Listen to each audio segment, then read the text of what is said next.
AWS route 53ல 7 routing policy இருக்குது. Last வீடியோவில் weighted பாலிசியை பற்றி பார்த்தோம்.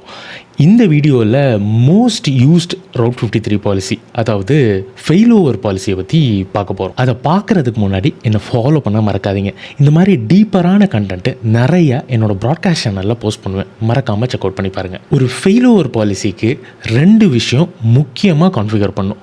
மொதல் விஷயம், ப்ரைமரி எண்ட் பாயிண்ட் ஒன்று க்ரியேட் பண்ணும். ரெண்டாவது விஷயம், செகண்டரி எண்ட் பாயிண்ட் ஒன்று க்ரியேட் பண்ணும். இதை க்ரியேட் பண்ணுறது மட்டும் இல்லாமல் ஒவ்வொரு எண்ட் பாயிண்ட்டுக்கும் ஹெல்த் செக்ஸை கான்ஃபிகர் பண்ணும். எதுக்கு ஹெல்த் செக்ஸை கான்ஃபிகர் பண்ணும்? இந்த ஆர்கிடெக்சரல் டயக்ராமை நல்லா கவனிங்க. ஒரு ரீஜியனில் ஒரு செட் ஆஃப் ரிசோர்ஸஸும் இன்னொரு ரீஜியனில் இன்னொரு செட் ஆஃப் ரிசோர்ஸஸையும் நீங்கள் இங்கே பார்க்கலாம். ஆனால் ரவுட் 53ல் கவனிச்சிங்கன்னா ஒரு செட் ஆஃப் ரிசோர்ஸஸ்க்கு ஆக்டிவ்னும் இன்னொரு செட் ஆஃப் ரிசோர்ஸஸ்க்கு இன்ஆக்டிவ்னும் இருக்கும். பேசிக்காக இந்த ரீஜியன் ஃபெயில் ஆச்சுன்னா ஹெல்த் செக்ஸ் பண்ணி, ஸோ ஒரு ப்ரைமரி எண்ட் பாயிண்டில் ஒரு ஹெல்த் செக் இருக்கும்.